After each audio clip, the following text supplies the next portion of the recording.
ये वीडियो जो हम बना रहे हैं, ये मेरे जैसी बहुत सी लड़कियों के लिए, जिनको कई बार उनकी आवाज़ उठाने के लिए रोका जाता है, टोका जाता है, या फिर उन्हें डरा-धमका कर चुप करा दिया जाता है। हमें पता है कि मेरे जैसे बहुत सारी ऐसी लड़कियां हैं, जो आज भी इस दर्द को छुपा के बैठी हुई हैं और अपनी असलियत किसी के सामने बोलना नहीं चाहती हैं। हम चाहते हैं कि आज हम अपनी स्टोरी बता के, अपनी आप बीती बताकर उन सारी लड़कियों से बोलें कि वो आगे आएँ, वो कैसे भी आएँ, एनोनिमसली आगे आएँ, वो जैसे भी आगे आएँ और वो अपनी हिस्टोरी का जो भी एक किस्सा है, वो शेयर करें। क्योंकि इसी हिसाब से जो ये दरिंदे हैं, ये आगे बढ़ेंगे। ये जो दरिंदे हैं, ये आगे बढ़ेंगे मतलब कि इनका सच सामने आएगा और जब इन दरिंदों का सच सामने आएगा, तभी जाके कोई असली मायने में बदलाव आएगा। जी हाँ, तो आज जिस टॉपिक पे हम बात करने जा रहे हैं, वो लव जिहाद है। लव जिहाद जैसे कि नाम से आपको समझ में आ रहा होगा, इसमें 2 पहलू हैं। एक पहलू तो बहुत प्यारा है, जिसका नाम खुद ही लव है या प्यार है, और दूसरा उतना ही डरावना है, जो कि है जिहाद। यहाँ पे कुछ लड़के ऐसे होते हैं जो अपने आप को हिंदू बताते हैं या ऊटपटांग नाम रख लेते हैं, हिंदू नाम रख लेते हैं। कई बार हिंदू नाम नहीं भी रखते हैं, बस हिंदू आइडेंटिटी की चीज़ों को पहनने लगते हैं, बोलने लगते हैं और वो हमारे जैसी हिंदू लड़कियों को फँसाते हैं। कैसे? वो सारी चीज़ें करेंगे जो एक लड़की को चाहिए होती है। एक लड़की को क्या चाहिए? एक लड़की को चाहिए कि उसके सपने पूरे हों, वो हँसी-खुशी रह सके, उसका एक छोटा-सा परिवार हो, उसके कुछ दोस्त हों जो उसके हर चीज़ में साथ दें और वो एक सादा सिंपल जीवन जी सके। ये सारी चीज़ें ये मुस्लिम लड़के इन लड़कियों को देते हैं। मेरे साथ भी ऐसा ही कुछ हुआ। आज हम ज़िंदा तो दिख रहे हैं, लेकिन हम ज़िंदा नहीं हैं, हम ज़िंदा लाश की तरह हैं। क्योंकि जो मेरे साथ हुआ है, वो इतना घिनौना है कि उसके बाद हमें भी नहीं पता कि भगवान ने हमें ये सब देखने के लिए ज़िंदा क्यों छोड़ा हुआ है। उसके बाद तो शायद लड़की को खुद अपने शरीर पे पेट्रोल डाल के आग लगा लेनी चाहिए। लेकिन नहीं, हमने हिम्मत करी। हिम्मत हमें मिली है, बहुत, बहुत, बहुत ही अननोन सोर्सेज़ थे जहाँ से हमें हिम्मत मिली, जहाँ से कभी उम्मीद भी नहीं थी हिम्मत मिलने की, वहाँ से हमें हिम्मत मिली और आज हम अपना सच सबको बोलना चाहते हैं। तो जी हाँ, साल था 2015। 2015 में जब मेरी उम्र लगभग 19-20 साल की थी, लखनऊ में रहते थे हम और लखनऊ में ये लड़का जिसका असली नाम मोहम्मद फैज़ान है, इसने फ़ेसबुक के थ्रू अक्षय नाम की प्रोफ़ाइल बना रखी थी, वहाँ से इसने मेरे साथ दोस्ती करी। धीरे-धीरे इसने मेरे बारे में सारी छोटी-बड़ी इन्फॉर्मेशन इकट्ठा करी। हम बहुत छोटे थे, भले ही हम लीगली देखा जाए तो एक बालिग उम्र में हैं, लेकिन क्या लीगल एज होने का मतलब ये भी है कि मेरे पास दिमागी तौर पे भी बुद्धि आ गई है? नहीं, उस वक़्त भी हम नादान थे, हम भोले थे, हमें नहीं पता था कि दुनिया क्या होती है, दुनिया में लोग कैसे चलते हैं, किस पे भरोसा करना है, किस पे भरोसा नहीं करना है। और जिस हिसाब से इस लड़के ने, अक्षय उर्फ फैज़ान ने उस टाइम पे जो भी चीज़ें करी, ये बहुत सटीक तरीके से अपना गेम खेलता गया। ये हमें मैनिपुलेट करता था, ये हमें इमोशनली पैम्पर करता था कि हाँ, लड़की की इमोशनल नीड्स है, लड़की वल्नरेबल है, इसको खुश करते जाओ।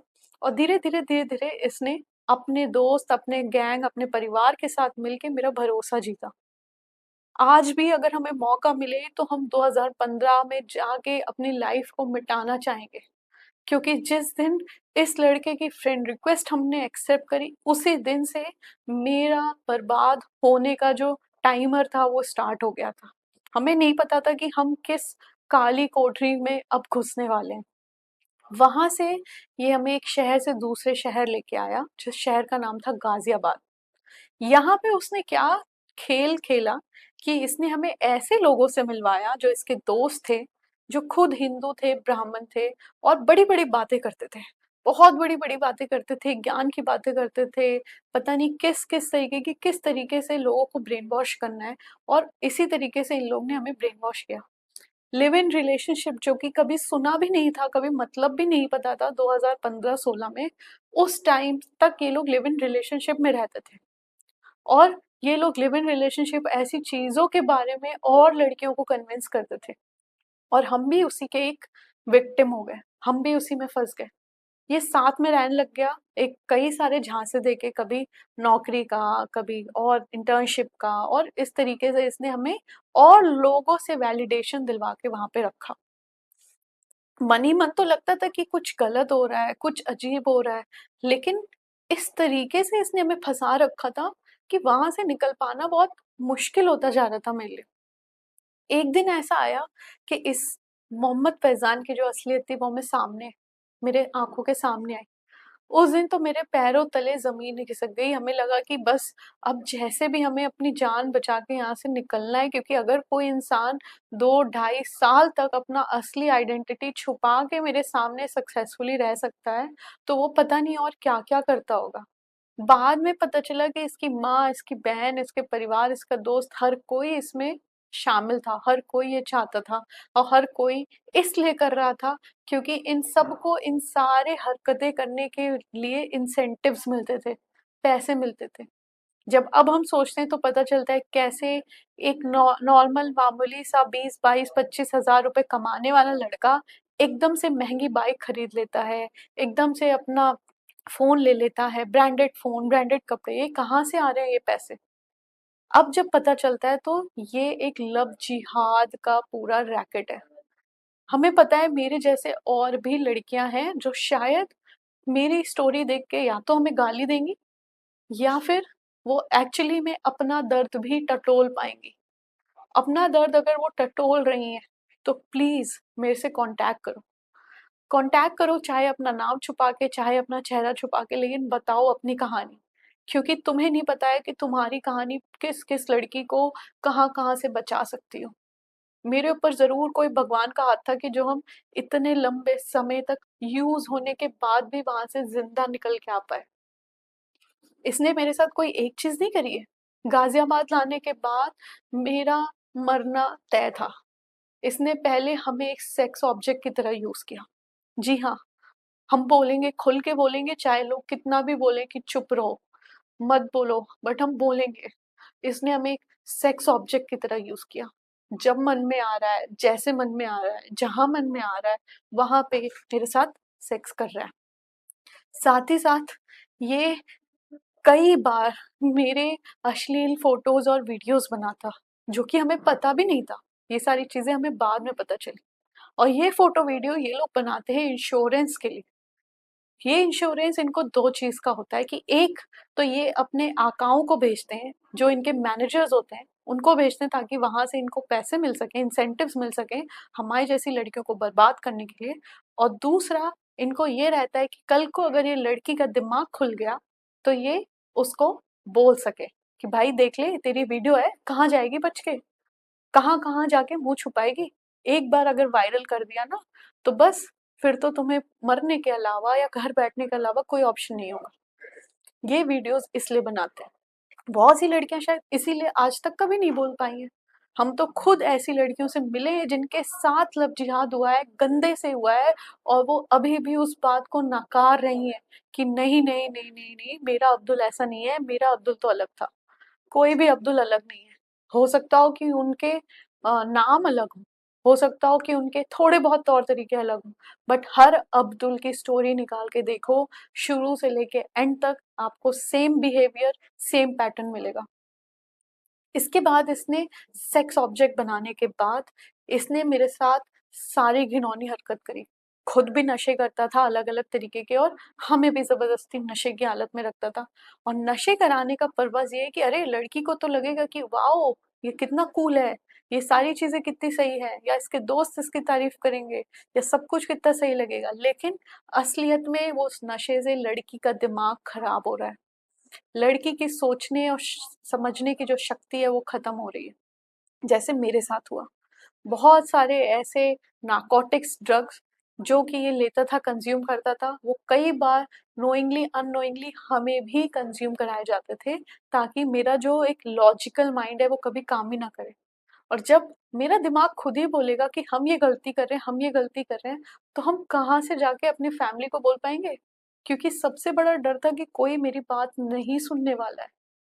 उसने इतने टाइम तक हमें यूज़ किया, इतने टाइम तक यूज़ किया, और मेरे पास यूज़ होने देने का सिर्फ़ एक कारण था। 2019 में इसने हमें प्रेग्नेंट किया और मेरा अबॉर्शन कराया। उस दिन के बाद से शायद मेरी ज़िंदगी से मेरा हक ख़त्म हो गया था। मेरी ज़िंदगी पे अब मेरा हक नहीं था, क्योंकि हम एक लड़की की तरह पैदा हुए थे, लेकिन उस दिन के बाद हम एक लड़की नहीं थे। उसने हमें एक आधी-अधूरी माँ बना के छोड़ा, और वो भी मेरी कोख तक गंदी करी, मेरी कोख गंदी करी। कैसे?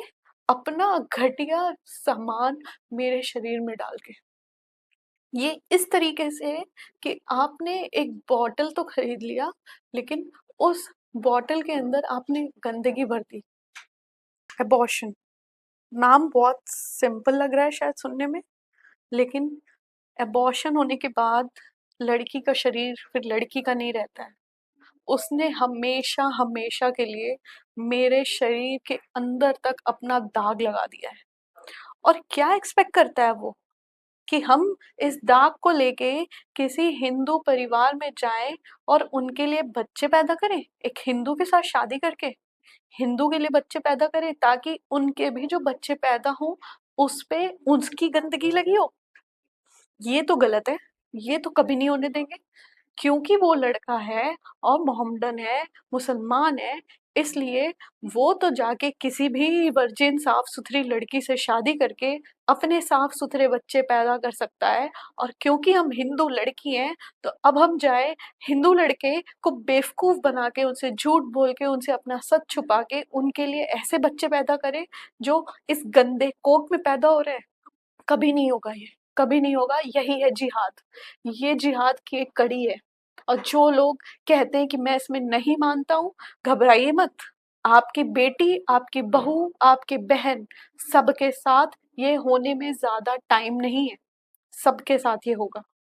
और बहुत सी ऐसी लड़कियां हैं जो, जिन लड़कियों के साथ, मेरे जैसी लड़कियों के साथ हमें बार बार सेक्स किया जाता है हमारे साथ, और फिर उसके बाद हमें आई पिल खाने और पता नहीं क्या क्या खाने के लिए मजबूर किया जाता है, क्योंकि ऑब्वियसली बार बार हम ये अफोर्ड नहीं कर सकते, वहां से निकल भी नहीं सकते। क्योंकि इन लोग के पास, इस मुसलमान के पास, मेरी सबसे ज्यादा अहम चीज आ गई थी।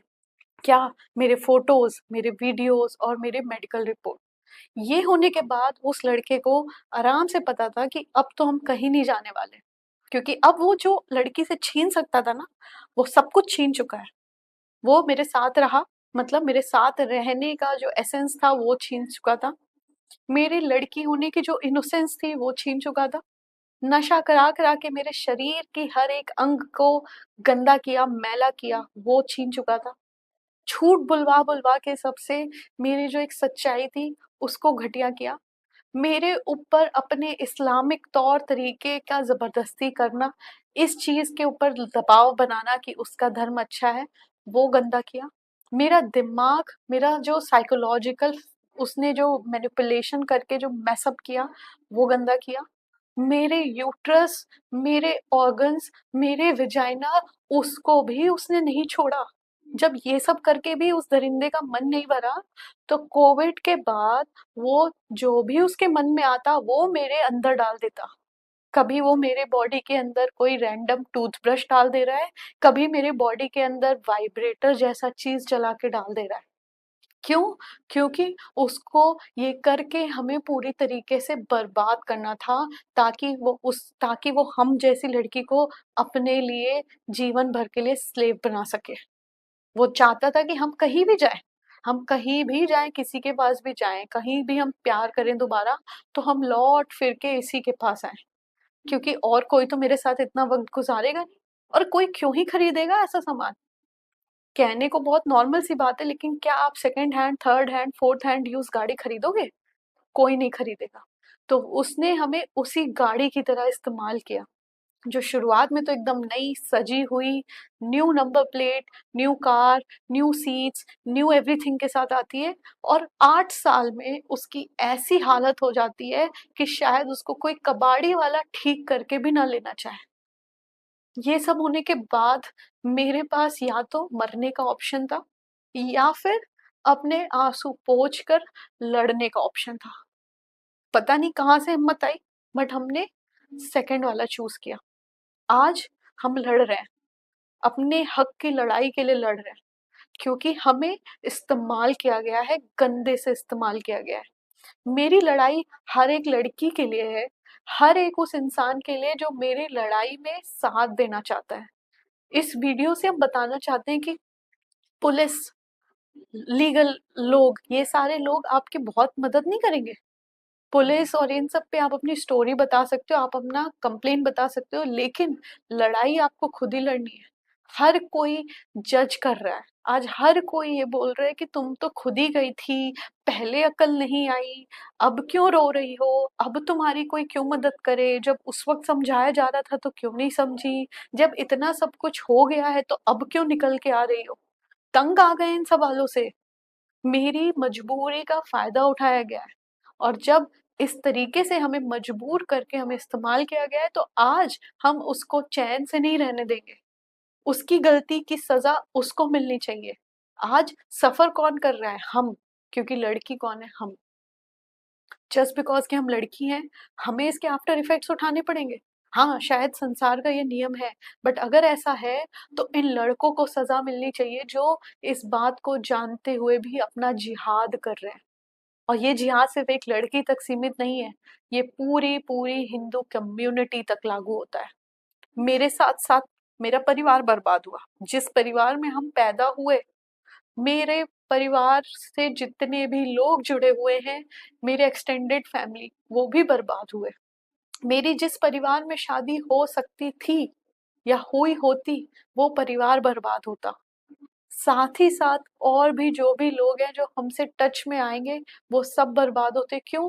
क्योंकि उन्हें नहीं पता है कि वो एक एक एटम बॉम्ब से डील कर रहे हैं। क्योंकि हम हर एक छोटी चीज पे ट्रिगर हो जाते हैं। हमें नहीं लगता कि अब हमें कोई प्यार करेगा, हमें नहीं लगता कि अब हमें कोई सहानुभूति भी देगा। हो सकता है एक लड़की होने के नाते कभी कोई सिंपैथी दे दे, लेकिन इसका मतलब ये नहीं है कि हम चुपचाप बैठ जाएंगे। चाहे लड़ाई कितनी भी मुश्किल हो, हम इस लड़ाई को लड़ेंगे। हमने अपना केस फाइल किया गाजियाबाद में, और अब मेरा केस कोर्ट में चल रहा है।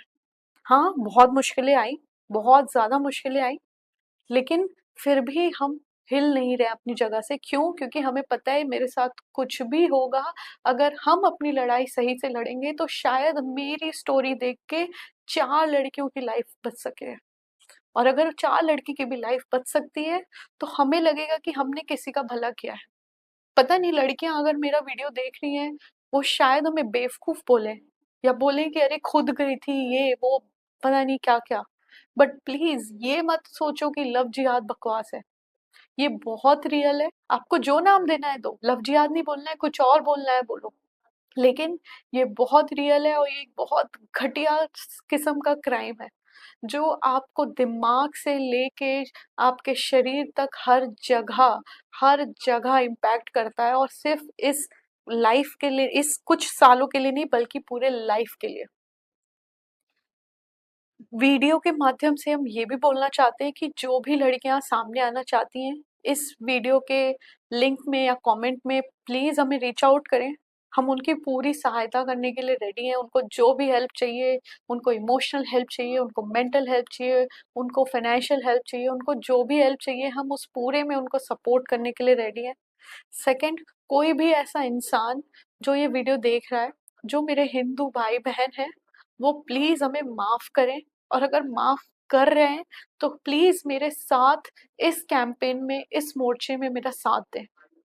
मैंने बहुत सारे एफर्ट्स किए हैं इन लोगों को बचाने के लिए, जो लड़कियां हैं, इनके परिवार को न्याय दिलाने के लिए, जिनको जबरदस्ती ये सारा झेलना पड़ता है अपनी लड़कियों की वजह से।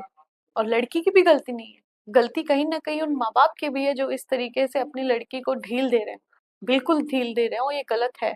बट फिर भी इन सारे चक्कर में बच कौन रहा है? वो मुसलमान बच रहा है और उसका परिवार आज ऐश कर रहा है। ये नहीं होना चाहिए।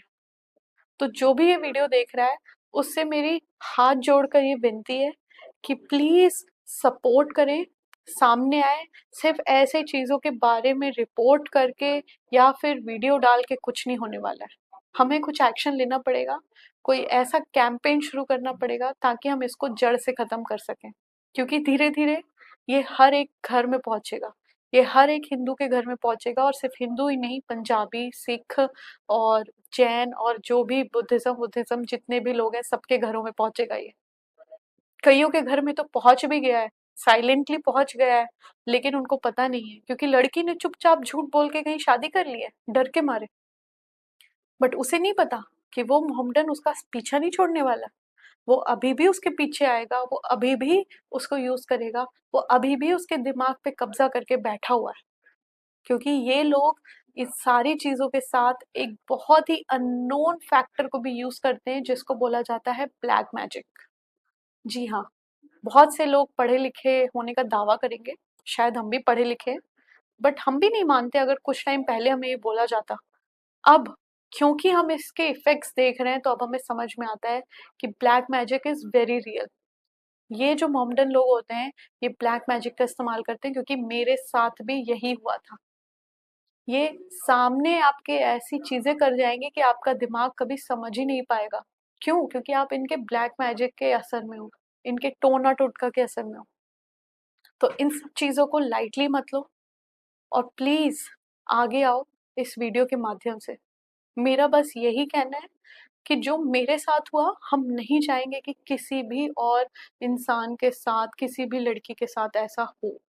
अभी भी फिलहाल हम कई लड़कियों के साथ कनेक्टेड हैं जिनको हम हेल्प कर रहे हैं। और अगर आप लोग इस वीडियो से कनेक्ट कर पाते हैं, रिलेट कर पाते हैं, या आपको कोई भी ऐसी चीज अजीब सी लगती है, आपके आसपास अगर मुस्लिम लोग हैं, आपके दोस्त, आपके कलीग, या लड़कियां लड़के, या कोई भी अगर आपको किसी तरीके से परेशान कर रहा है या बार बार अप्रोच कर रहा है या फिर कुछ ज्यादा ही स्वीट बन रहा है, केयरिंग बन रहा है, तो प्लीज सावधान रहे।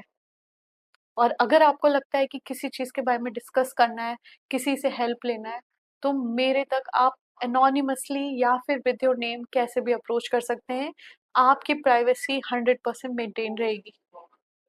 प्लीज इस वीडियो को जरूर से देखें, सीरियसली इसको लें, और जितना हो सके उतना ये स्टोरी को आगे बढ़ाएं। इसके और पार्ट्स डेफिनेटली मैं रिलीज करूंगी, जिसमें और डिटेल में हम बात करेंगे कि मेरे साथ क्या क्या हुआ। अभी के लिए इतना ही। Thank you.